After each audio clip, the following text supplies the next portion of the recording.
Vancouver Hockey Show, Andrew Wadden, producer Aaron, free agent frenzy edition. Mm-hmm. The day after the first day of free agents. Free agency's still open. Yeah. It's just the Canucks, their business is almost done. I know they have some cap space still to play with if they dip into their LTIR, but they made some moves. They made some significant moves, picked up, 7 different players, was it? With a couple of two-way deals thrown in there as well. The most significant being, of course, Jake DeBrusk, and we'll get to him in just a moment, but 3 forwards, 2 defensemen, 4 forwards with Nate Smith, who was on a two-way deal, and 1 goalie as well in Yuri Patura. I think I'm saying his name right. We'll get to all of those guys in just a moment, but I'm a little underwhelmed at free agency right now from the Canucks. I'm not going to say that it was a poor free agent signings for them. I think really so many people had in their head that they were going to go, big game hunting, right? Mm-hmm. Jake Gensel being, of course, that guy. I was hearing rumors always looking for a place and blah, blah, blah. And I'm like, okay. Don't fall into those. We've seen that in the past. Yep. Was it Marian Gaborik back in the day? Yeah, I mean, the only confirmed sighting of something was, old Benning and grocery store spotting, right? Remember that? That was so creepy. Those were the days. That was like when we're waning out of lockdown times too, right? So those were the days, man. Jimbo, where you at, buddy? Hope you're doing well, though. But the Tampa Bay Lightning completely just flipped free agency on its head and then showed the door to its most important player in franchise history. It was just unbelievable what the Lightning did, the ruthlessness of Julien Brisebois. But Jake Gensel doesn't even hit the market. They trade for his rights. They able to negotiate a deal, use their leverage being in South Florida, the no tax state, all that stuff. I'm not going to grumble about that. We could have a separate pod on how ridiculous all of that is. But Gensel doesn't hit the market, so the Canucks, of course, have to pivot. And we put out on our socials, where do you want him to go? And a lot of the people were saying, just go mid-range hunting at that point. And that's what they did. They got Jake DeBrusk. It's a 7-year deal. It's worth $38.5 million with an AAV of $5.5 million. So I love the AAV, especially for a top 6 player, Aaron, and especially where the cap is heading. $5.5 million is going to look a lot less on your cap in the next couple of years in terms of percentage, because of course the cap will be rising. So the number I think fits. The term is maybe questionable, especially where the Canucks are at right now. But if you look at that, that locks him in with PD, Miller, and Hronek in terms of guys that are signed for, over 4 years with the Canucks. I know Dakota Joshua is 4 years with the Canucks right now as well. So, core player, I guess you could say, moving forward for the Canucks with PD, Hronek, and Miller. Now, one of the things that has been sort of a black mark on DeBrusk's career so far, and we've heard it from Boston fans because they're all up in our socials right now. A lot of them wanting to spike the football, saying, paid too much, the guy's not worth it, blah, blah, blah. But the Canucks were in a need for a top 6 forward, and that's what Jake DeBrusk brings. So he can score. Like, we've seen that from DeBrusk. Coming off a bit of a down year, though. He had 19 goals, 40 points, but he played a lot of the year on, a top line with Charlie Coyle and Brad Marchand. So a bit of a step back for him. If you look at his career, I mean, he had 43 points in his rookie year, playing, just under 15 minutes, under 14 and a half minutes back then. So getting a little more opportunity in Boston, wasn't really able to, make the most of it, if you will. Now, he did have 27 goals twice in his career, once in his second year and then once on the 2022-23 season. And that was his career high season of 50 points. So obviously that's what the Canucks are going to be looking for from him. He's going to be playing with a dynamic player like Elias Pettersson, which we would assume at least, because that was the need. They wanted to put somebody beside Pettersson. So let's see if DeBrusk can thrive in that role. Now, he had some issues in Boston, as I talked about the inconsistency a little bit with the goal scoring and point production, but he also asked for requested a trade at one point with Boston, which is always a red flag. Now, he rescinded that and was able to, find his footing back in Boston, and now he's moving on to Vancouver. So the first 3 years of the deal is full no move, and then he's got a modified no trade after that. So I like that. I like the fact that, if things start to go sour sort of midway through this contract, the Canucks can pivot and try to go elsewhere. But like I said, I don't think Canuck fans were overly excited about DeBrusk. I think they were okay with it. But I think the fact that they, had their sights set on Jake Guentzel was a bit of a disappointment. But it wasn't like it came out of nowhere. Once free agency opened, it was pretty much a done deal that Tampa Bay Lightning were going to sign Guentzel. You're thinking about this stuff all the time. Okay, if A doesn't happen, then what's B? Yeah, of course. What's C? So, I mean, I have some faith in the Canucks office because, there's been some trades like last season as well, right? Where everybody's like, oh, I don't know. And then look, they contributed well. So, can DeBrusk get a bump from Tocchet or somebody, right? Is there something there that's not open yet? Or is DeBrusk going to butt heads with Tocchet? That's another thing, right? So I'm just curious to what kind of player he is going to be for Rick Tocchet. Maybe Rick Tocchet brings out the most of him, right, as well. And we've seen that. We've seen other players praise, Adam Foote, Sergei Gonchar, Tocchet. It was kind of the reason why Joshua wanted to stay too, right? Yeah. The discount. So, yeah. One of the things you have to be wary about, though, is DeBrusk's point total last year wasn't too far off of Dakota Joshua's. Dakota Joshua is making, $2 million less than him right now? I am wondering, too, if Dakota Joshua is going to get a little more opportunity now. Because I'm curious to where P.S. Suter is going to go in this lineup, whether he's going to stay on that wing with Miller and Besser, whether, he goes down and centers the third line, and maybe even the fourth line. I know P.S. Suter is one of those guys you can sort of fit him in anywhere. But I am interested to see if that's going to open up some opportunity for Dakota Joshua or for this guy in Danton Heinen. And Danton Heinen had himself a season last year in Boston. And by the way, it's just Rutherford just focused in on the Boston Bruins, right? Just start plucking guys from there. But he had a good season with the Bees, 17 goals, 36 points. So there you go. Danton Heinen, you got Danton Heinen for 2 years, $4.5 million with a 2.25 AAV. Look at those numbers. Those are right there with DeBrusk last year as well. Now, Heinen was getting opportunity in Boston last year. He's playing a lot with Zacha and Pasternak. So that's definitely going to float your numbers up a little bit higher. But those aren't career highs for him. His career high is 47 points. He did that in essentially his rookie season with the Bruins. He had played a handful of games before that. So he did have better points per game than DeBrusk last year. He played fewer games, but there is that. And like I said, he's coming off that 17-goal season. So Heinen might be one of those guys that might get himself a little bit more opportunity. Obviously playing with Zacha and Pasternak's a pretty big deal there in Boston, but I wonder if he'll find himself up on a wing with Miller and Besser, perhaps even sneaking in there with Pettersson and DeBrusk maybe at one point. What does this mean for, someone like Nils Höglander? Is he going to find himself bumped out of that position as well? So I do like the versatility that Danton Heinen brings the Canucks. And of course, he's a Langley boy, right? Always good to come home. Played in the BCHL on his way to the NCAA. Even before that, he played for the Richmond Sockeyes in the PIJHL. So he's got roots here, does Danton Heinen. And, we'll see if he can thrive playing for his home team. This has potential, Aaron, to be one of the best value sort of deals that the Canucks maybe have signed in quite a while in Danton Heinen's. And funny enough, just sort of diving into these players before we, lit up the mics to record this, I was quite surprised by Danton Heinen in terms of what he can bring. Can kill penalties as well. Same with DeBrusk. DeBrusk was killing penalties a little bit for Boston too. So love the versatility. Like I said, this has the potential to be a pretty good value contract for the Canucks. And for a guy coming home, he's probably going to be pretty excited to don his hometown jersey. Kiefer Sherwood, we saw him in the playoffs. He was a pain in the ass for the Nashville Predators.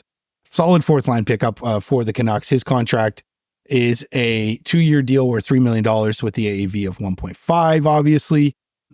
Now, this guy had 234 hits last year. He just goes out there and hits everything that moves in 6 games against the Canucks in that series. And that's something that Tocchet likes. Oh, yeah. Oh, yeah. 33 hits in the 6 games against the Canucks. So he was out there flying. I believe it was Quinn Hughes that was like, I'm glad he's with us because he was a pain in the ass in that series. And you got to like hearing this as well. He set career highs in goals, assist points, hits, block shots, and takeaways last year. So he had himself a season and was able to cash in a little bit. So good for Kiefer Sherwood. Also, too, Tocchet kind of guy. I think he's going to be a Tocchet kind of guy. So good fourth line pickup for the Canucks. Now, heading onto the blue line. we know Vinny Desharnais. We've seen him many times playing for the Edmonton Oilers, of course, in the playoffs against the Canucks as well. He's a mountain of a man, like 6'7", 225. Crazy big. And that just adding on to, the rest of the height that the Canucks have on the blue line with Carson Soucy, Tyler Myers as well. I joked that the Canucks blue line could go down to Kits Beach and just dominate. And I don't mean just at the hoops as well. They got the volleyball nets there too, right? Yeah, exactly. Big dudes. Right shot guy. Don't think Noah Juulsen's going to be overly thrilled about this signing. Because at one point there, I was looking at the Canucks, lineup going, are they going to give Juulsen the opportunity? Is he going to be a top 6 guy or, get out of that 7-8 sort of spot that he's been over the last, pretty much throughout his career. But it looks like Desharnais is at least going to get that opportunity. They're paying him for it now. It's a 2-year deal for him at $4 million. So, Desharnais is going to get every opportunity he can to hold down that right side on the third pairing.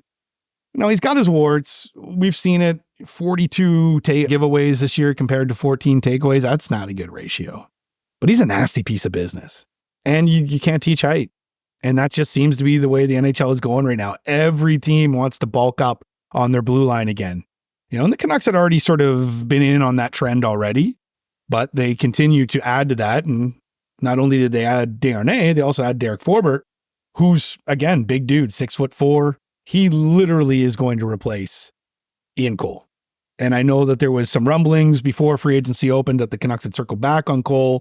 I think that made a few Canuck fans puke in their mouth, especially the way he played during the postseason. So see what Forbort can give us. Again, another guy coming into the Canucks from the Boston organization. So, big dude, again, low maintenance, not going to be a big point producer. You won't want to keep the game sort of relatively quiet when he's out there, limited minutes, although he played close to 18 minutes last year for the Bees. So, again, I like these two pickups for the Canucks. Nothing overly crazy, but at the same time, too, some good size for them on that blue line. They're going to complement the other guys that they have there in terms of, the trees that they have on that blue line. Foot speed is going to be, I think, a bit of an issue for this team from the second and third pairing, when you got Soucy, Myers, Desharnais, and Forbort out there. So, that could be an issue a little bit, but hey, listen, if Guy beats you, you still have that long stick as well. So, and you got Thatcher Demko but whoever's going to be his backup really back there as well. So I don't mind these two pickups. I don't mind the prices as well. Forbort coming in at $1.5 million just the one season. So he, again, just literally the Ian Cole replacement. And there's your 5 main guys that the Canucks picked up. Now they did sign two two-way deals, Nate Smith, and this one's kind of interesting in Yuri Peterka. Not overly familiar with the player. Of course, he played a little bit with the Vegas Golden Knights, just 8 NHL games in total, but he was a 2017 draft pick, Aaron. So he's been playing pro hockey essentially since the 2020 season when he was in the Czech League for a little bit, and then he popped over to the AHL, has a small stint in the ECHL.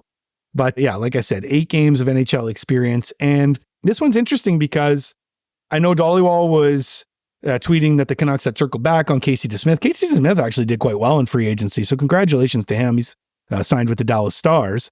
And the Canucks wanting to keep, of course, they didn't want to spend a lot of money for that backup position. They do have Artur Silovs there as well. I think we both fell into I don't want to call it a trap, but just the assumption that Artur Silovs would be sort of, the backup, if not, slight sort of tandem with Thatcher Demko next year. Doesn't seem to be the case. Seems to be that the Canucks really wanted to, see what Patera could give them. So I don't mind competition. I think it's fine. Same time too, goalies take a while. Let them marinate, right? I don't mind Silovs being the man down in Abbotsford next year if Patera can beat him out for that position. Again, let it go down at training camp, see what happens. But to me, I would like Artur Silovs to play as many games as he can because exactly, yeah. We are getting into this point where you do have to start looking down the road and wondering exactly where you're going to go with Thatcher Demko. I mean, he's got one more year left after next season. Are they going to extend Demko?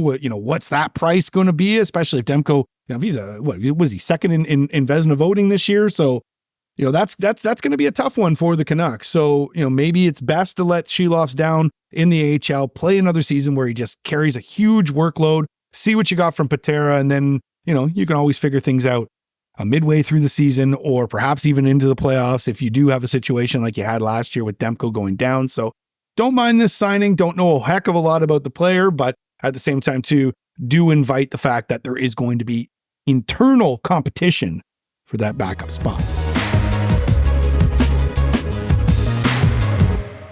Okay, we had the draft go down last week. It just seems like it's already... What's this? Oh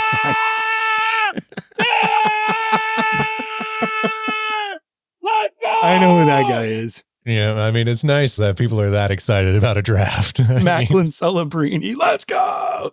Yeah, when the San Jose Sharks made that pick, where was that guy? He must have been positioned right beside Sportsnet's mic. Yeah, it looked like he was on the lower level, right above the tables there for the teams. Well, that guy was excited. I'm sure the San Jose Sharks are excited to sign the local product, Macklin Celebrini, first overall in the draft. Canuck fans, I don't know how excited you guys can get right now. They got 5 draft picks. And listen, I don't want to waste a whole lot of time on these draft picks, because at the same time that I look at this, it's, your best guy was a 3rd round pick, 93rd overall. That's Melvin Fernstrom. He's a forward out of Sweden. Surprise, surprise. The Canucks added 5 picks. But take a look over the years, Aaron. Mm-hmm. How many guys in these later rounds actually pan out? And I feel like we, as, crazy hockey fans, sometimes it's just get caught up in too much of it and waste too much energy on somebody that will potentially never make the National Hockey League and never don a Vancouver Canucks jersey. I would love to be wrong about this, but just look over the years. Look at the guys that just don't pan out to compare to the guys that do. It's crazy. And you can come at me with guys over the years. Bieksa was a 5th round pick, sure. Adrian Aucoin, I think, was a good Canuck draft pick at one point. I know Pavel Bure, though, those rules were different back then. Half the league didn't even know, if not, I think 3/4 of the league didn't even know he was available. So again, these are long shots, especially now. The scouting is so just, I don't want to say perfect, but like, it's just so detailed, right? That these guys, these teams, they essentially, after the 2nd round, like it's a crapshoot at that point, right? And, these teams do a fantastic job trying to find these players. Again, I hope the Canucks have these guys work out. We'll see. But the best shot, I guess you could say, would be Melvin Fernstrom, the forward out of Örebro in Sweden. So the Canucks draft, maybe a little underwhelming this year, but they set themselves into that position, not having a 1st or a 2nd round pick. The schedule is released for the 24-25 season. Yeah, let's go. Yeah. Where's that guy again? 10 back-to-backs for the Canucks. That's something that stands out. A few afternoon games. It's always the case, especially when they travel out east. 6-game road trip is the longest of the road trips. I like that. It happens twice, by the way. I like that, though. I remember a few years ago, what was it? Was it 8 or 9, I think? Oh, yeah. Like we didn't see them for almost a month. It was way too long. Yeah. Way too long to be away. And I think the fans just too, as well. Too many road games. And of course, where we are situated, it's always different time zones. So it screws up people's, sort of viewing habits, if you will. 6-game homestand happens twice as well. That's the longest there too. And then, some significant games. Go and look it up. You got your favorite team you want to see the Canucks play against or whatnot, but riddle me this, Andrew. Oh, okay. So, because I got the schedule up here on the Canucks website. So we've seen the New Jersey press. We talked about that last episode, and it was the Canucks, blue, green, white jersey. But this page here on the Canucks website is plastered with the black skate. Okay, so you noticed that as well. Yes. So what's going on? Yeah, by the way, I like, I guess it's the Canucks creative department. I don't know exactly what you coined it as, but I think they do some good stuff. Mm-hmm. I really liked this release for the schedule. I thought it was really like they did the Netflix theme. But you're right. Like when they do the Netflix N that goes the doo-doo or whatever. Yep. They did it with the downhill skate jersey or logo. Yeah. And that right away jumped out to me, and everyone was wearing the blacks in it as well. Yes. Yeah. Mm-hmm. And on the website here, it's Besser, Hughes, Petey, Demko, and Miller all in black skate. just go to it. Come on, guys. Like, Yes. I don't know what the rules are for that. I have to look it up, but But it's weird that the Fanatics release Yeah. a seemingly old jersey. Yeah. If they're going like, it's that could have something to do with the timeline though, right? Because I know that in the NHL, like if you want to change your primary colors, you can't do it every season. You have to like have a prolonged period with it. Yeah. I don't know if I love the NBA. Like the NBA just does tons of different jerseys. way too for many their teams. and now they're getting crazy with floors too, right? That's really cool. Imagine that with the ice. I don't know if people would like that too much. No. But the NHL has been a little more like the sweater, because I know that pure hockey people do not like it called a jersey. They want it called the sweater. Mm-hmm. I don't care either way. But I know that they want it to be a little more, true to the logo, the color scheme, all that stuff. So if you do want to change your color schemes or, change your logo or whatnot, you can't just do it every year. And it makes sense, obviously. Well, but also talking about the creative department, like that means the creative department has to do a whole brand revamp thing. Yeah. And then you got to get that all reprinted and everything else. Right? Yeah. Like, Aaron, I thought about it myself, like just for us, for Vancouver hockey. Like our whole logo, everything, like our color scheme, it's all branded around what their colors are now. We'd have to do a flip of that as well. That might be a little bit easier for us. Perhaps. I mean, we don't have merch yet. There is that too. Hopefully coming next year for you guys. So I did notice that. That was one of the things that jumped out to me as well. I would love for them to go to it. Like that's the one thing about that jersey and that color scheme is like very few are doing that. Right? Yep. Like, and it just seems like when I look at the Canucks, jerseys now, and like when Tampa Bay comes to town or Toronto comes to town, they're kind of close. I know the green sort of separates them with the Canucks right now. And when the Leafs play Tampa Bay, I don't know what team's playing. No, it looks like an inter-squad game. It's ridiculous. Yeah. It's absolutely ridiculous. Looks like a scrimmage. So yes, I do hope that I go to the, that color scheme, and I hope the downhill skate comes back. I mean, I know the players absolutely love it. It pops. It absolutely pops. Yep. And if you're going to buy a jersey right now, if you're a fan, we held up the blue, Orca or the black downhill skate. Where are you going? I'm going black skate. I think 90%. That might even be too low. Like if you're listening to this right now, you're probably going black skate all the way. But I could be wrong. The season is essentially wrapped. Like I said, free agency is still happening here. I know the Canucks, when they signed Mikheyev a few years ago, that was like late. Wasn't that like 2 weeks into free agency? I think it was like the 13th of July or something. I can't remember now, but regardless, the Canucks can still do some things.